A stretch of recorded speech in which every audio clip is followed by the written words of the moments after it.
The views and opinions expressed on this program do not reflect the company, owners, management, staff, clients, or partners.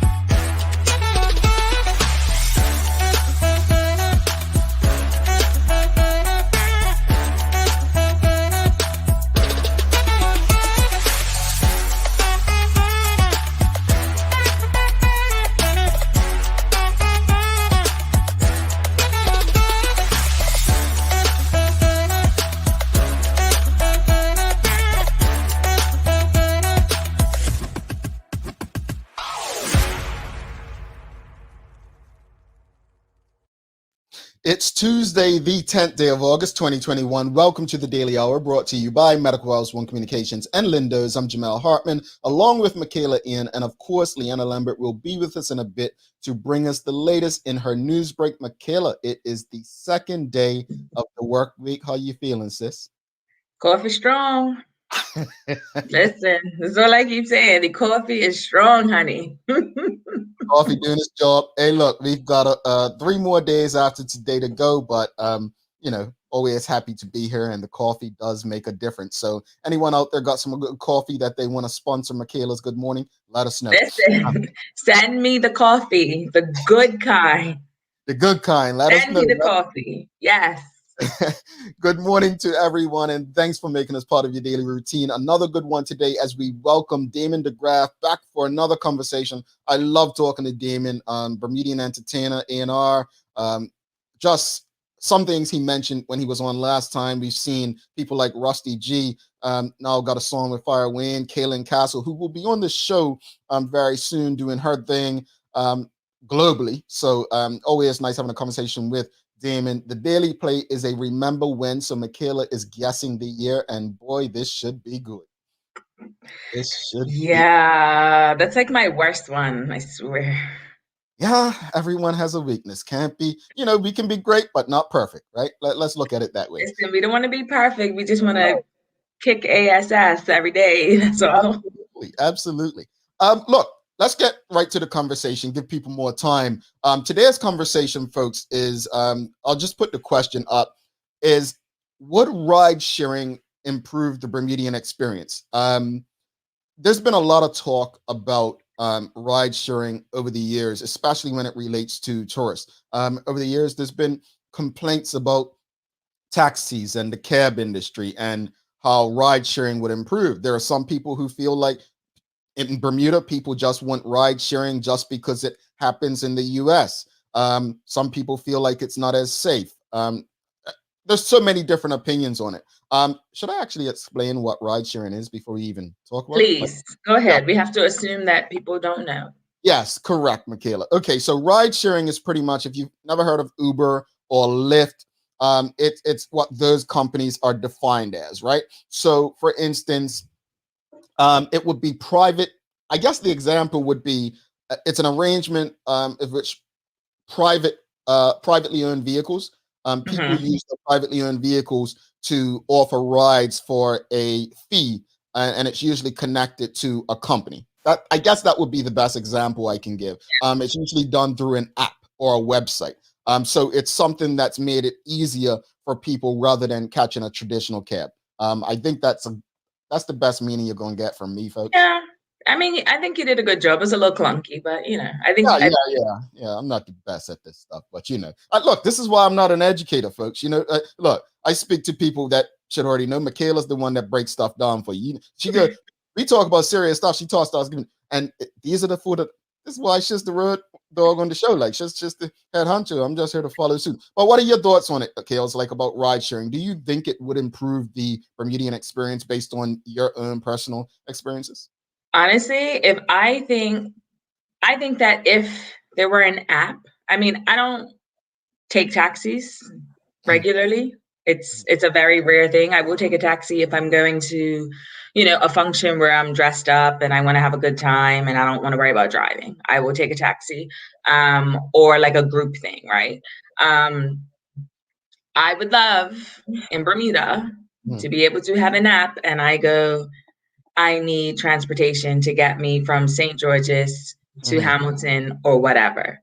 I personally would love that because I feel as though, like, I moved back to Bermuda in 2007. And when I first moved back home, I didn't have a bike or anything. And so sometimes I did take taxis.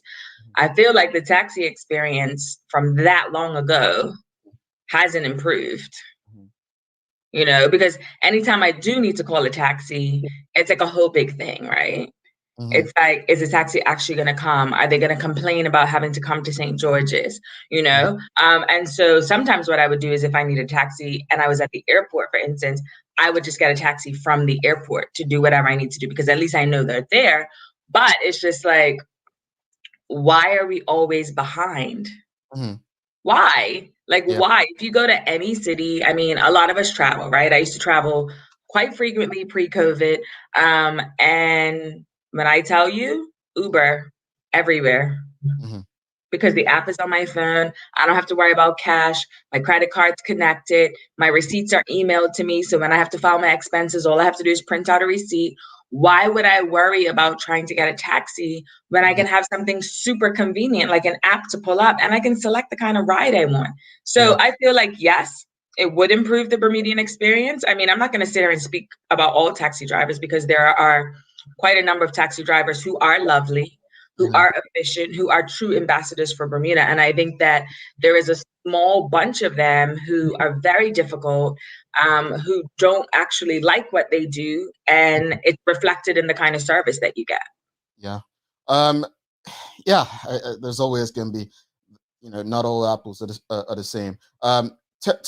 Terry K. Stewart says Hitch is an app for taxis, but I think we're talking about ride sharing. Obviously, Hitch is an app that gets you a taxi, but I've not had any success on that. Actually, the question specifically is about ride sharing improvement, not an app. I was just using an app that ride sharing usually includes a privately owned vehicle and an app. But no, we're talking about ride sharing, not Hitch, which is pretty. I mean, I've used it, and just all things clear, my voice is the one that was used to do the original HIP app. Teach people how to do. I did the tutorial for Hitch when it first started, so I'm very familiar with Hitch. But we're not talking about Hitch. We're not talking about taxis that exist. Carla John, as I mentioned earlier, some people have safety concerns with ride sharing. She says ride sharing has been a bit of a nightmare for women in terms of safety. But Carla, I used to hear about this when I was in the tourism industry, but there are challenges. There's been a lot of safety issues with ride sharing, but is ride sharing still not safer than a taxi? Like your identity is attached to the driver. It's still safe. Like if something can happen with you with ride sharing, then it can definitely happen with you in a cab where there's nothing linking you to the driver or that vehicle. Absolutely nothing. And so I think, while I understand that there have been safety issues, I think you're still in a safer position being in a ride share in terms of if something happens, at least they can. You can track it back. And I mean, this isn't a safety thing, but I left my wallet in a taxi in Boston a year and a half ago, and I didn't get a receipt or anything. I had no clue what taxi I was, nothing. So there was nothing I could do. Had I had an Uber, that was the one taxi I took. Had I done an Uber like I've been doing all this time, I would have been able to get my wallet back. Right. And that's it right there. The benefits there.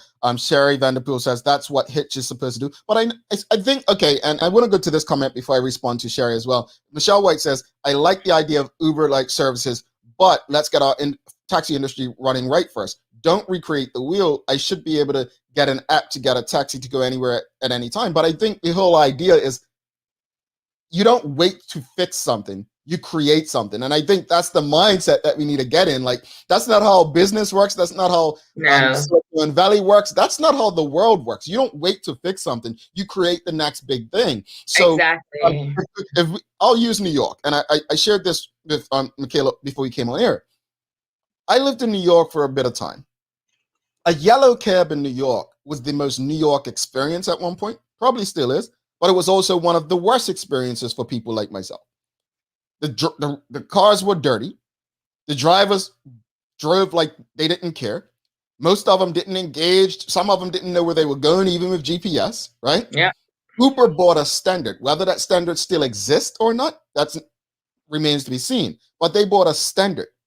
That's not how business works, folks. You don't wait to get something right. You create the next thing. Like that's how business works.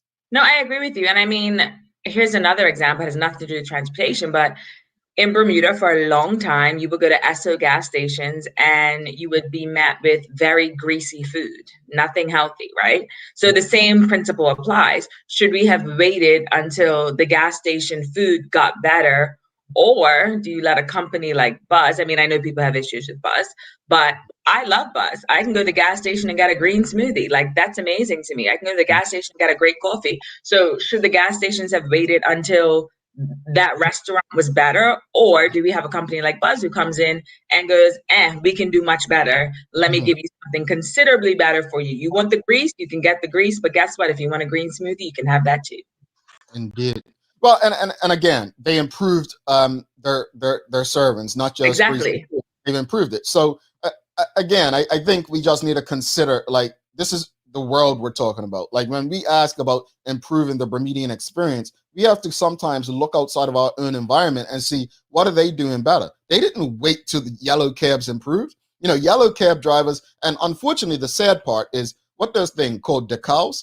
They're very expensive, right? Yeah. And there were a high rate of suicides among cab owners in New York. Really? Because there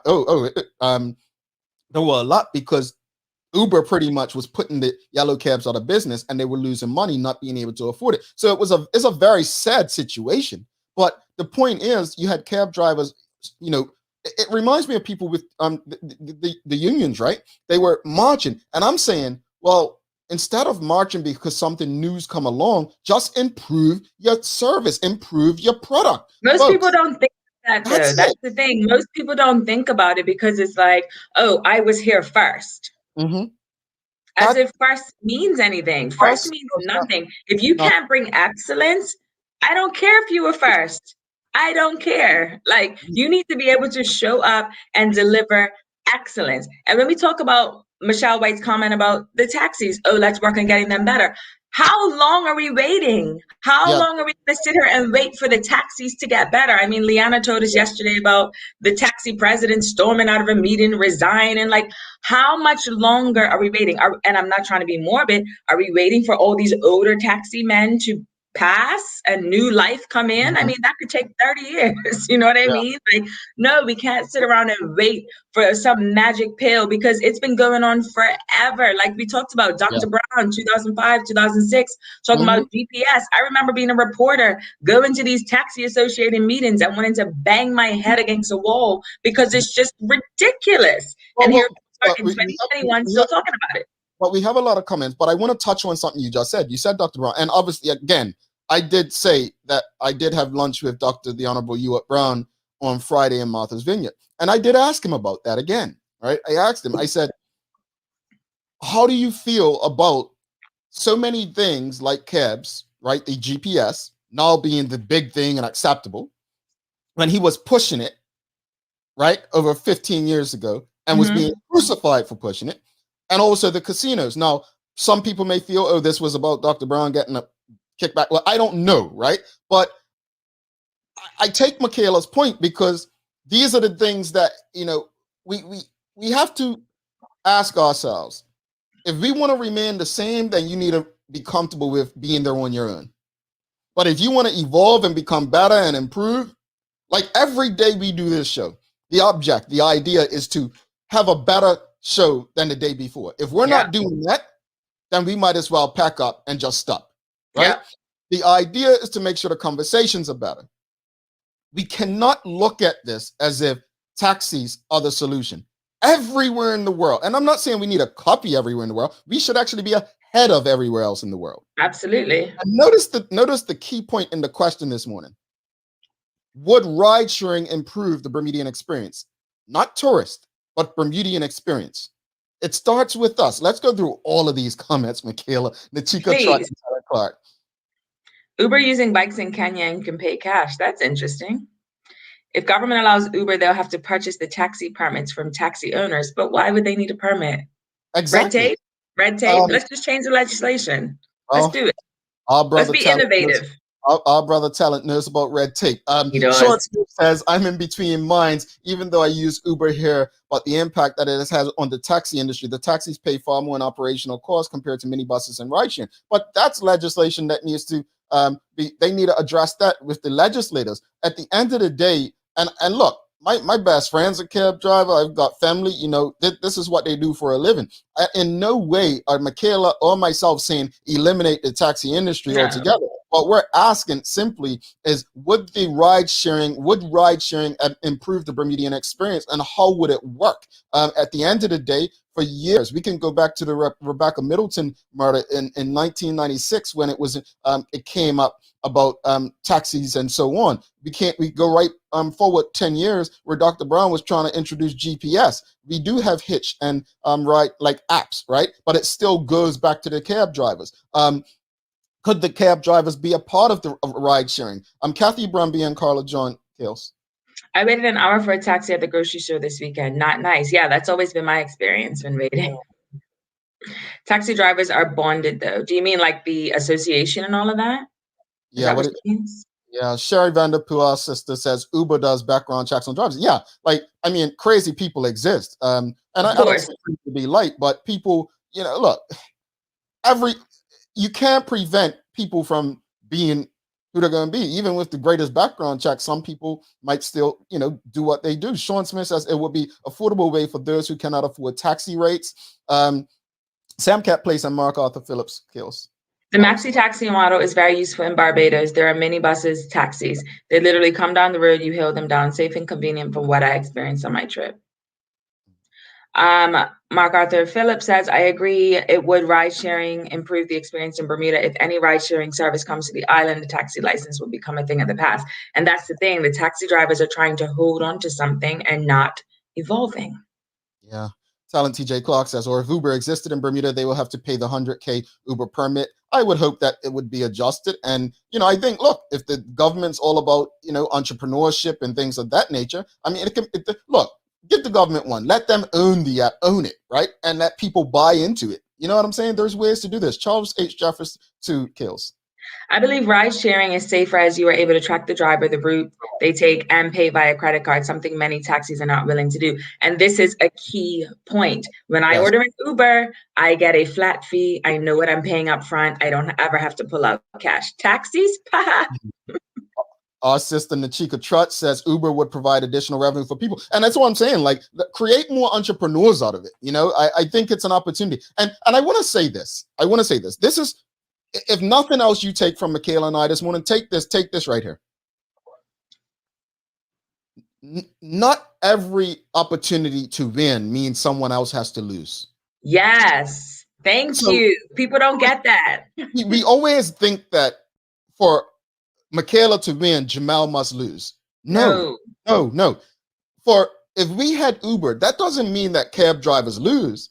You've got a number of cab drivers out there that have contracts with corporate people. They have contracts with hotels. They have their lane. Not every cab driver sits out and just waits for a hail. Yes, some do, right? But again, you can create an opportunity where cab drivers and private drivers get to be a part of the Uber. But we don't have to look at this as, and I think that's where our mindsets have to shift. We don't have to look at it as if, okay, well, Uber and private cars will take away. No, folks, stop looking at it as an us and them. Laverne Amanda Kelly Kills. True, Jamal. Taxi services are private industries. We can encourage them to change or provide competition. This is the thing, Jamal. This show is a perfect example of that. Mm-hmm. No one in the media is losing because this show exists. Correct. No one's losing. We're winning by providing it. No one else is losing. Yeah. Let's go through about 4 more comments and then we'll bring Lee and Kenton Trutt. It's going to take a holistic approach to transportation, period. Ride sharing would definitely improve the experience. Hi, Kenton. Shamari Tolbert. The Bermuda taxi industry is great. Like every industry, there are a few issues, but overall, our taxi industry is safe and efficient. Name one industry that is perfect. Ride sharing will not improve the experience because most taxis will go out of business. I don't agree, Shamari. And I like Shamari is very opinionated and he shares really thought-provoking things. But I don't agree. I don't agree. I feel like more people would use Uber, if it might not be Uber, but would use ride sharing, and we could actually probably decrease our drunk driving if there were more options. Well, I mean, but that's a whole other conversation, right? That's my mate there, Tol. And first off, congratulations on your nuptials, brother. Props and much love, many years of happiness and love to you and your better half. But no, I don't disagree with him often because he has a lot of good ideas. But absolutely. I disagree. Again, as I just stated, it doesn't have to look as they lose.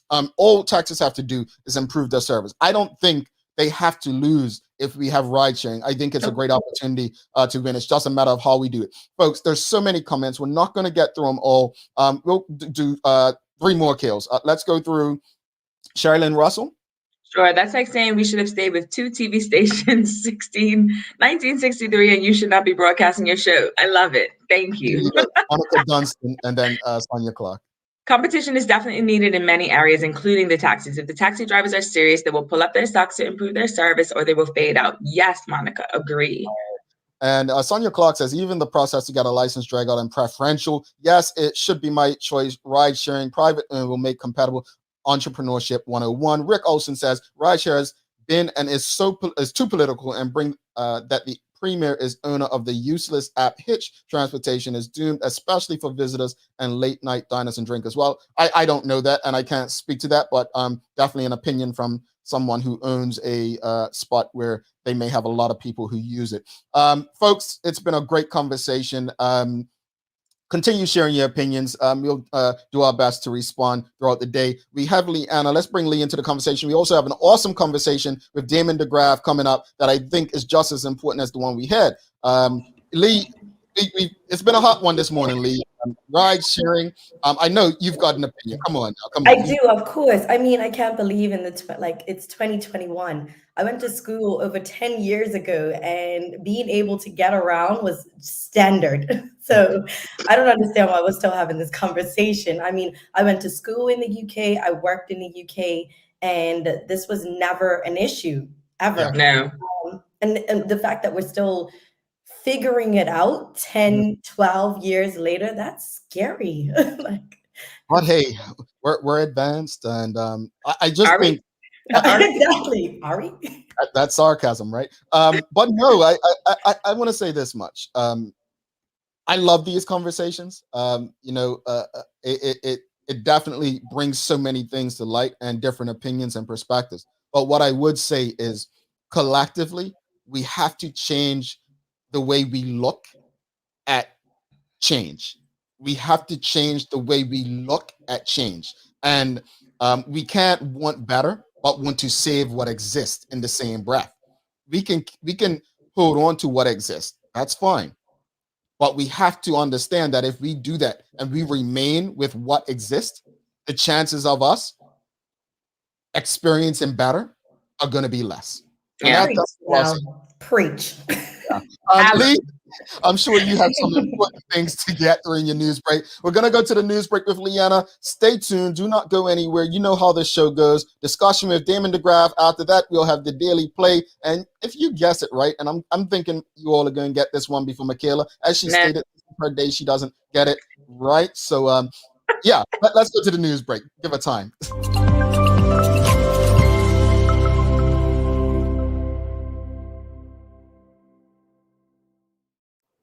Thanks, Jamala, Michaela, and good morning to everyone that's tuned in with us, both locally and abroad.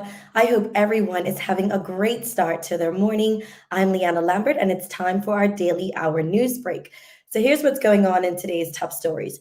Figures yesterday revealed that more than 1,000 seniors are receiving financial assistance. The Minister of Social Development and Seniors, Tanae Ferbert, said 1,000 37 seniors were currently received aid from the Department of Financial Assistance, along with 786 people with disabilities. According to the latest figures, there are approximately 9,400 people over the age of 65 here in Bermuda. Now, Ms. Ferbert said that the money helped to pay for rent, nursing and rest home fees, food, health expenses, personal home care, medical equipment, and fuel bills. However, she did not reveal how much in total was paid out to seniors.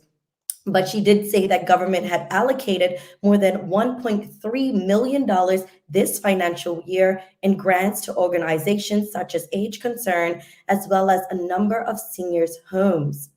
In other news, there are more than 30 services and programs offered to help people in the island's prison system, but refusal to take part in some core courses could affect release dates and parole chances.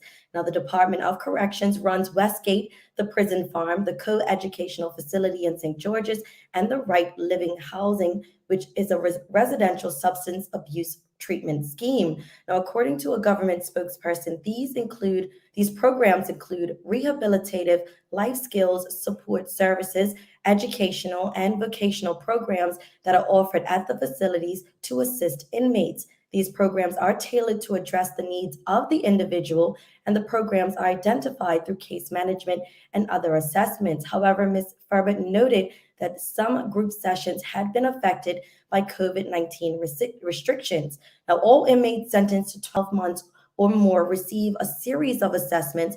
A case management plan is formulated, and inmates are placed in the appropriate program to address their identified needs. Now, inmates may choose whether or not they participate in any intervention or program. However, she said if they choose not to participate in core offending behavior programs, such as sex offender treatment, their earliest release date and parole may not be affected or will be affected.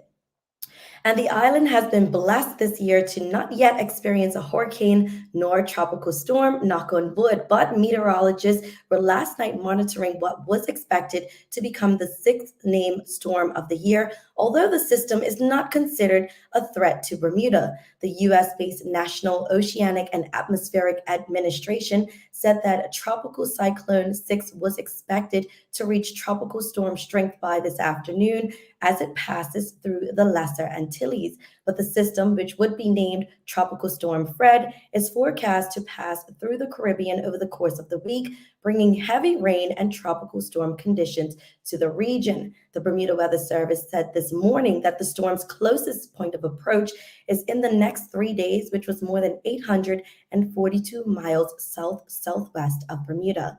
Taking a look over at today's weather, we have a high near 85 and a low near 77 degrees. We'll see a mix of sun and clouds with a few chances of showers developing towards midday. Now, the troughs will introduce a bit more cloud and a few showers, as we just said, from the afternoon through, though relatively sunny days are anticipated for most of the week. A light to moderate near easterly breeze will be present. That's all for our daily hour news break. Let's head back to Jamel and Michaela in the studio for today's Daily Focus. So I'm here concentrating while Leanna's doing the news, and I'm just like, Leanna can make the worst story make you feel okay. Like when she was talking about the tropical storm, I'm like, no, like she's making me feel safe in the way she's doing. Like, nah, sis, you just you keep doing what you do, Lee. Honestly, you are so. It's gonna be okay, regardless. It's gonna be. We're fine. Leanna's gonna be like, "We're sinking. Don't worry. It's fine. Don't worry. Hope is on the way, folks. Like, man, there's people on the Titanic would have really appreciated you. Lee, thanks so much. Don't forget, it's Leanna's birthday month and week. We are celebrating, folks. If you see her, you know what to do. Show our girl some love. No touching. No touching. Lee, we'll see you tomorrow. Have a great one. Bye, guys. Have a good one. Bye, all righty. Thanks so much to Leanna. Don't forget, Damon DeGraff coming right up. Another important conversation as we're talking about, Bermudian entertainers, entertainment. This is a huge conversation because as we're still trying to navigate a pandemic, we don't know which way it's going. Hopefully this conversation is an eye-opener in terms of what we can expect going forward. Let's take a quick commercial break. Do not go anywhere. Mom's celebrating her 70th birthday next month. Have you noticed her age is catching up with her? Yeah. Plus, she's having a hard time getting up and around like she's used to. I would sure hate to see her fall. At Medical House Limited, we can help make life situations easier. We have electric beds, motorized scooters, bath stools, walkers, you name it. Mom's been real good to us. We'll get her birthday and Christmas gifts from Medical House. Medical House has relocated next to the Dandy Town Field, number 6 Bakery Lane, Pembroke. Telephone 292-3622. John Barrett & Son, Bermuda's favorite distributor of fine beverages, has brought us a new and refreshing thirst quencher just in time for the approaching warm weather. Hint Water in 7 luscious flavors. Hint Water is slaking the thirst of active people who need pure hydration, low on the glycemic index, and want the kind of taste experience that keeps them coming back to try the next flavor. For those who've been giving water a miss, Hint may win you over. Hint Water. No sugar, no additives, all flavor. Lynn knows. Why go anyplace else? All right, welcome back to the big show. Michaela and myself, Jamal Hartman. It's the Daily Hour brought to you by Medical House One Communications, Lindos, and our friends over at Channel 82, where you can stream this and many other locally produced shows. Just want to give a big shout out to our sister, Sherry Vanderpool. No reason at all, just love her. And Larry Marshall. We do. We love you, Sherry. We miss you. Larry Marshall Jr. as well. I think Larry will be on with Michaela and myself tomorrow as we host Flora Duffy. Don't forget, she'll be tomorrow in the house. You know how there's conversations that will be shifting to YouTube after the discussion. So if you want to catch that, make sure you, as it says at the bottom of the screen right now, it's scrolling, subscribe to our YouTube channel right now so that you can engage with our first Olympic gold medalist. Without further ado, let's bring our guest for the day. I love Damon, man. I first met Damon. I'm gonna tell you the story again. When I was working in tourism, and he done a lot of work with Bermuda Tourism and entertaining guests, and it was, I appreciated it at that time, although it was a struggle. Obviously, you can see tourism just looking at some of the ads. They have changed a lot just in the last couple of months in terms of how they're going about their business. But yeah, that's how I first met him, and it was such a pleasure seeing a Bermudian, a Black Bermudian, Black's the majority out there, being given the opportunity to enter. Unlike you, Damon has had the privilege of knowing me my entire life. So yeah, see, I'm not that lucky, kids. I'm not that lucky. just within the last 15 for me. I ain't that lucky. Damon, welcome to the show, my brother. How are you, man? Morning. How's everything? Well, I'm jealous that you've known Michaela longer, but you know. Yeah, Michaela's like family. Well, not like, but she is family. Exactly. Yeah. Sorry to hear that. I'm gonna negotiate back, man. Violence, all right. But Damon, honestly, we had a great time with you last time. If I had it my way, I enjoyed the conversations with people like yourself so much. We'd do it on a monthly basis. But for those who didn't catch you last time around, just share with the audience, because you're one of those people, and I don't mean to make you feel uncomfortable, that I think we should be celebrating a bit more, because many people might not know who you are or what you do, and what you do is so important for people who would love to grow beyond the environment that is in Bermuda and maybe do something in the music and entertainment industry. And one of the things you made clear last time, I met you when you were DJing, and it was like, if someone with me was like, oh, that's the DJ. No, that's not DJ. That's an A&R. That's a music industry guy. And people don't know what an A&R is. So for those who don't know, share a bit about your background, who you are, and what you do. Okay. My name is Damon DeGraff, as you know. And I run a management and production company. I've had it probably for the last, not to date myself, but probably like the last 25 years. Mm-hmm. I moved away, as some of you might have heard from the last show. Went to school, did a few things, internships, jobs that I lost, blah, blah, blah, building to get to this point of where I kind of created. At that point, it was the celebrity, we don't like to call it that now, but it was the celebrity DJ realm, where I took DJs and treated them as artists and kind of put them and paired them with brands at the time that didn't really exist. There were just people DJing clubs and doing whatnot, but I think I kind of made the DJ a fixture into, let's say, corporate America. And it started everywhere from like, we would do parties for like Puffy when he was first kind of merging into kind of taking hip hop and merging it with like Martha Stewart and other things, or do like Armani Exchange and all these other things where we were just kind of providing and being, let's say, the musical bed or the musical soundscape for their events. And I think I always looked at it's funny. I remember someone said to me once, like, you think you're going to make money off of DJs? And I was like, but I saw something different, right? So I think to tap into what you were saying earlier about, you create things more than trying to do it once it's done. And I think that was my motto, right? And all right, I saw differently because I was dealing with these people every day on the phone, but then I was also going to the events and kind of giving it a face as well, right? Where for me, it kind of created my own persona with these people as well, because now I have a relationship with these people. And, in saying I've had the business for 25 years, a lot of these connections have still lasted. And even people that have left positions kind of still say, oh, you should talk to Damon, right? You know what I mean? And I think that has a lot to do with where I position myself, but then I think also with the level and standard that I kind of provided, and also how my artists up, kind of put them in that space as well, so they can kind of succeed. So real quickly, before we shift topics, for those who don't know, you heard him mention Puffy and others, right, on Money Exchange. But there was an article probably last year or before the pandemic where you actually manage people like Kess and others. So just speak to the audience about some of the artists you've been able to manage and who you might be working with. And, because from what I've grown up around, some people may think that being in the music industry is as simple as being out front singing or maybe a DJ, but there are people who have made careers out of management.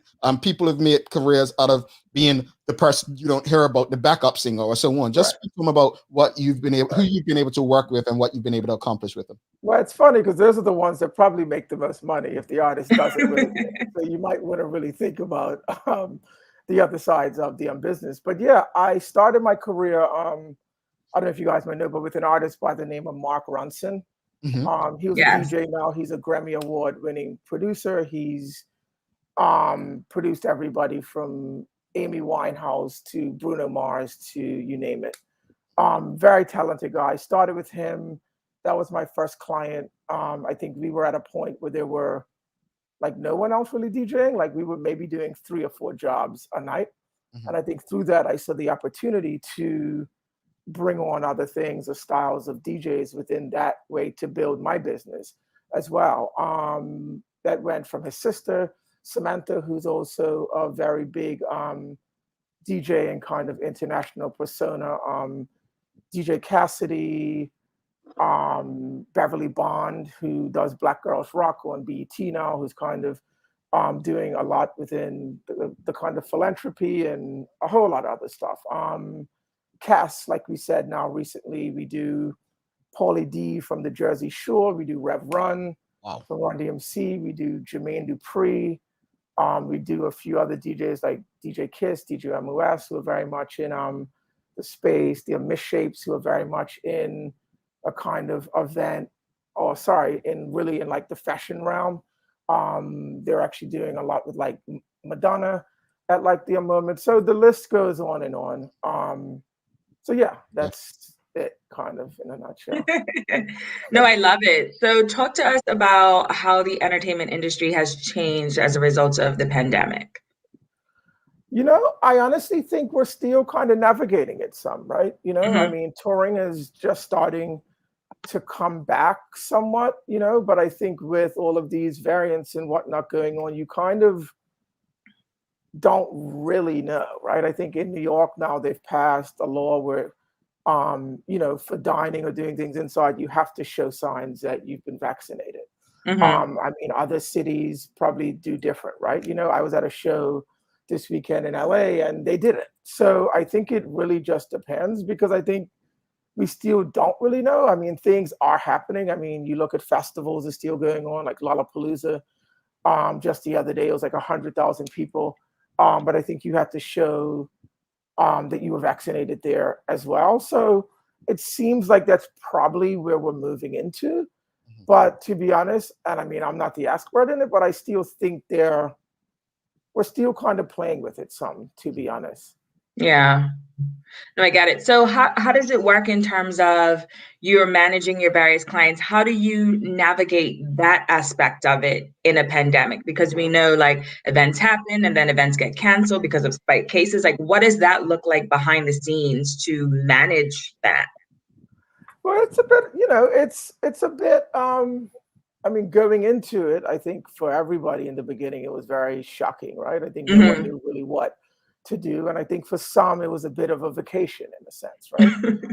I know it was for me, but then I think as time goes on and you're not making the money that you were making, you kind of have to look at it a bit different. So I think it was a huge kind of having to kind of manage those situations as well. I think in that time, because it's like, not everyone, but some people you have to talk off the ledge. You have to be a little bit optimistic that, hey, things will come back. I mean, that's kind of the job of a manager, right? Is to make sure that even if it's not going to be okay, at least you're trying to make them feel like it's going to be better. I mean, I think for me, it hurts my bottom line as well, as people aren't really making the money that they're making. But, I think at this time, because things are starting to come back, I think for us, the nightclub side of things right now is booming. I think the event side of the business is gradually starting to come back. There are things that are happening. I think not in the abundance that they once were. Right. But I think, it's very hard to say which way it will go depending on what happens with these variants, pretty much. Right. No, that makes sense. So like from a patron point of view, like I like to go out to a well-curated, wonderful event, right? So do you feel like patrons have higher expectations now? Are they feeling safe? I just want your opinion. I'm not trying to say like Honestly, in general. I think people just want to party at this point. Like I think they've been Yes, locked we up do. for so long. Like I remember, so I'm back in New York now, and I remember and it was a bit of a shock when I came back because, I've been in Bermuda for a year and a half, right? So I've been really, let's say tamed in like am sense. So, I came back and I was like, wow, like because there were people like on lines, like it's this real like youthful, hungry energy in New York right now that actually reminded me of when I first moved here. But it's like people are out and like want to party and like I don't even know how much of an experience they really even care about besides saying like, listen, we've been locked up for so long that I just need to get whatever I need off because who knows what might happen again, right? We could be locked down, we could not be. So yeah, I mean, I'm all about the experience, but I don't think people really care that much at this point, to be honest. Just a follow-up real quickly on that, Michaela. So one of the things I've noticed is, and you may have a better understanding from your side. So from what I've heard is a lot of artists and entertainers, they haven't made any money over the last 18 months, 2 years. And they're like, look, I need to get out. I need to make some money. The challenge is what I've noticed as of yesterday, at least here in South Florida, some arenas may be requiring, or as stadiums may be requiring testing, a negative test, and some aren't. And some artists may be requiring it, but then some arenas aren't. So they're running into some challenges there. How do you see that impacting long-term relationships in the industry? I mean, it's... I mean, it will be an issue, right? I think because like some artists or some people don't want to get vaccinated, right? So if that's a law that is in place, then it's like, do you do it for your pocket or do you do it, or do you kind of stand morally on what you believe or on what you think? And I think that's the issue, right? I mean, I have some artists that feel that way, that don't want to do things that are that have anything to do with vaccination, like, these vaccination drive things, and it's paying a lot of money, right? But their belief is, I don't really want to be a part of that, So I think it will affect. And again, but like I said earlier, it's still kind of early in a sense to really know, because some places have these rules in place and other people don't, right? So, and then it's like, how much will the people that don't be pressured to do based off of, how these variants hit again? Yeah, I think it's tricky because it ultimately becomes a health and safety thing, right? Right. And then, you get like, hey, well, we're vaccinated and you still got it. So it's almost like people think differently on that too. And it just causes this whole bit of like, we just don't really know. And I don't want to say try to convince in that sense, but I mean, I have to respect one's free will, right? Yeah.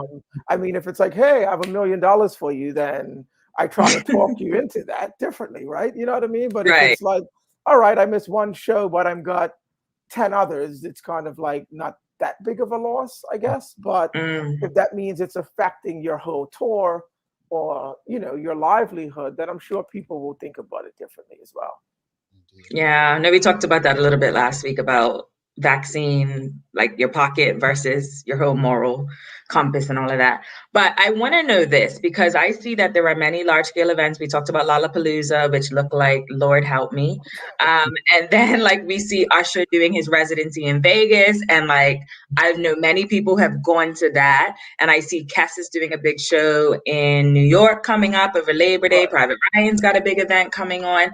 So do you think that these events are being held safely, or is it a bit premature, or is it like people just need money, they need to eat? No, well, I mean, I think, America's moving in a way that things are back open, right? I think people are moving their events and whatnot, as in like this COVID-19 is like the new flu in a sense, right? So however you deal or want to deal is how, you can kind of live your life. I mean, our event is, it's outside. So I think it's Private Ryan's. I know Usher's is inside. I'm pretty sure, I can't say pretty sure because I haven't been yet, but I would assume that a venue like, and I don't even know where the Usher thing is in It's Vegas. at Caesar's Palace. It's like Vegas is at 100% capacity right now. So that's like terrible to me. So I'm sure there's some sort of policing on vaccination or something there. But yeah, I think people are back up and running, and I think are just taking their chances on getting back to life and getting back to kind of making their money and putting things in place to do so. And I think it's on the consumer or on the patron, if they want to be involved, right? Whether you're vaccinated or not. But I think it is, I don't know, it's like happening. So, let's hope it can continue, because I think, as mentioned, people haven't been making money for so long, So I think it is a place for artists and for that community, because it's not just the artist, right? It's everybody that is involved, from, the stagehands to road managers to, to the bartenders that lose out, that aren't really making money. So, it's hoping that things can flow and get back to some sense of being normal. No, absolutely. I just had that conversation with Rusty G on Friday, because last week we talked about Bacchanal Run and there were noise complaints. I'm just like, people want to eat. Like, people haven't been able to work for a year and a half. Like, people need to eat. No, but that's real though. That's at the end of the day, it was great. I was in Bermuda, like I said, for a year and a half. But obviously I had things to do and work to do, but it still wasn't as it was, right? Yeah. So I think it's only so much golf you can play you know, or so much you Let can me go go to to. the audience. We have quite a few questions. Terry TK is asking, do you see yourself moving to another major city in the US, such as LA? And she also has another question. What opportunities are there for people who want to work with your company in other roles, such as social media management for artists, DJs? Well, yeah, to be honest, I'm actually moving to LA. That's my goal. Actually, I will be there in October. I've been going back and forth quite a bit over the last few looking for a place. But yes, I will be in LA. I love New York dearly, but I've done my time. I've been here for 26 years. I've seen so many waves of it. And yeah, I just want a different style of life. And I think the business for me is there, but it can be anywhere. And yes, I mean, I'm always open to looking and talking. And so, yeah, my Instagram is in the tag below. So if you want to hit me up, I'd love to talk to you. See whatever we can do. So. All right. It looks like we have another one just agreeing with you. Rick Olson, people just want to party. Is that for I guess Bermudians who may have an interest in breaking into the industry, they may be very talented.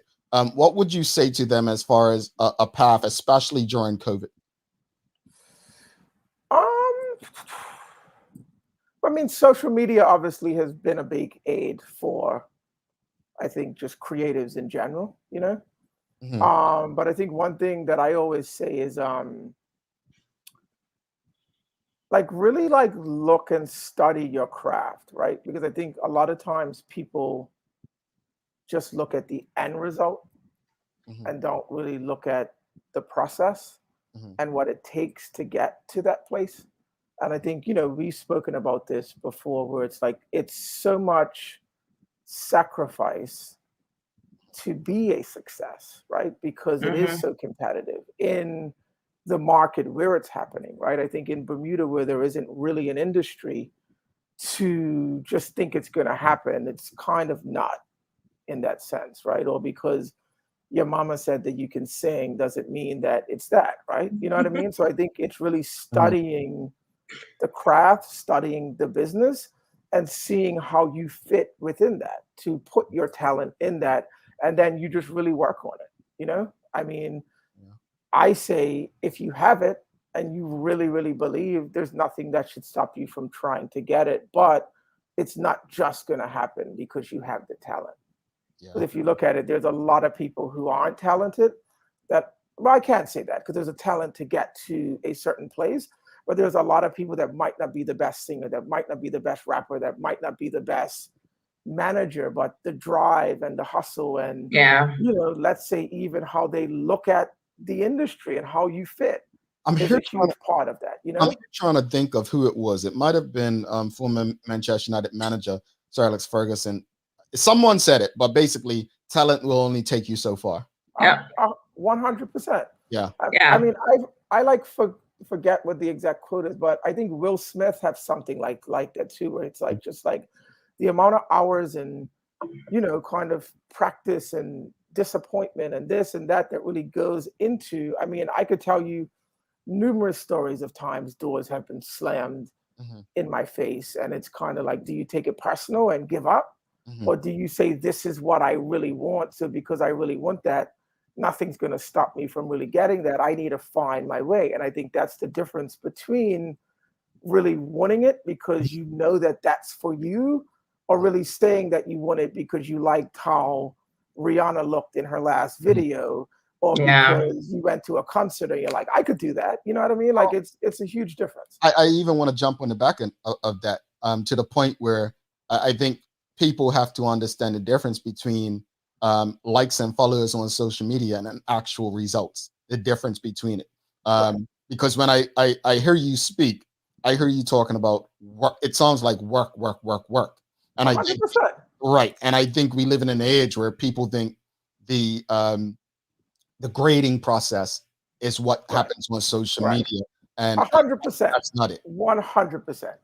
Because that's easy, right? I mean, you know, you can look good, or there could be anything, and it's like, oh well, but you've never sold a record in your life, or you don't have a body of work, or you haven't networked enough to get with the producers or the artists or the people that you need to kind of move your career forward, right? You know what I mean? Like, and I don't know if that's this generation type of thing, but it's true. Like, I think they're so caught up, or people get so caught up in, I have to do this for that sometimes they lose their way too of even who they are as an artist, right? I think if one believes in who they are as an artist, kind of going back to what I said about like, who are you? What are you? Who do you want to be as this artist? And then you build that, right? And then as they say, as you build it, they will come.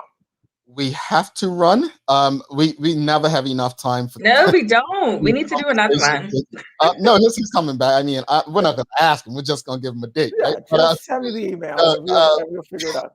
Yeah, but honestly, Damon, I can't thank you enough, because I think, again, I said it in the beginning, I'll say it again. I don't think we celebrate Bermudians who are doing this work enough. And the more we do, the more I believe that opportunities will open up for others in this. So thank you for what you're doing, and thank you guys for having me. Our platform, and let's try to get you back in the next month or so. All right, sounds good. It might be a little tough when I'm in LA, because but we'll make it work there. Time difference. Yes, please. We'll definitely make it work. Just pretend we're GMA or one of those shows. Right. Right. All right. What is your timeline for LA, real quickly? I don't know. I mean, my girl is October. Okay. But things change. Like, I have to be here because Cass has some shows and there's a bunch of things. He's starting a tour. Okay. So like, I have to be on like the East Coast to get those things started. So I thought I would have been there sooner, but life's a journey, right? So it takes me where it goes. So either way, we'll be in touch, my brother. Yeah. All right. Much love. Bye, Damon. All right, Thank see you guys later. All right. Thanks again to Damon DeGraff. If you enjoyed that conversation and the discussion this morning, you know what to do. Give us a thumbs up, a love, a like. Always great having him. We're going to take a quick break. We'll be back with Michaela and her daily play. Here we go.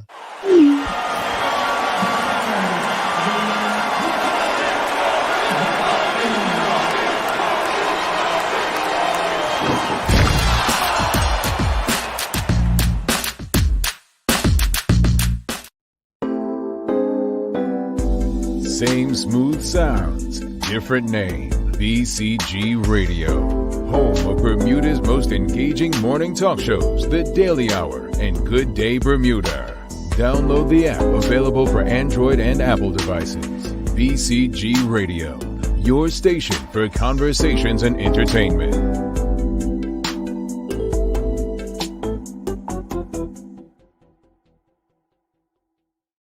All right. Thanks again to Damon DeGraff. Like I said, if you enjoyed that conversation and the discussion this morning, please give us a thumbs up, a love, a like. Make sure you go follow Damon. Good people right there. Always a good conversation. He's open to having conversations with every and anyone. Thanks again to Medical House One Communications, Lindos, and our friends over at Channel 82. Continue to support what we do. It's time for the Daily Play. It's Daily Play time. Are you ready, Michaela? Are you? All right. Daily Play brought to you by Heineken 0.0. Great taste, no alcohol. She's talking about are you? Here we go. It's a remember when today. What year did Michael Jackson record his first solo album? 1981. 1981.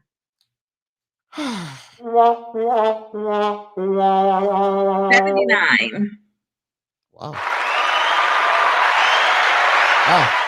I was going to say 79 first, but then I was like, wait, how old am I?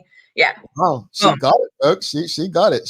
1979. And Terry, Sister Terry, the reason you haven't gotten your mug yet is because when you win something on a Daily Hour, regardless if you're family, you have to send an email to engage@thedailyhour.com. So that goes for everyone. If you win something on the show, you have to send an email to engage@thedailyhour.com. But Michaela got that right. Kales, really quickly, wrap it up. What's your final thoughts on today's episode?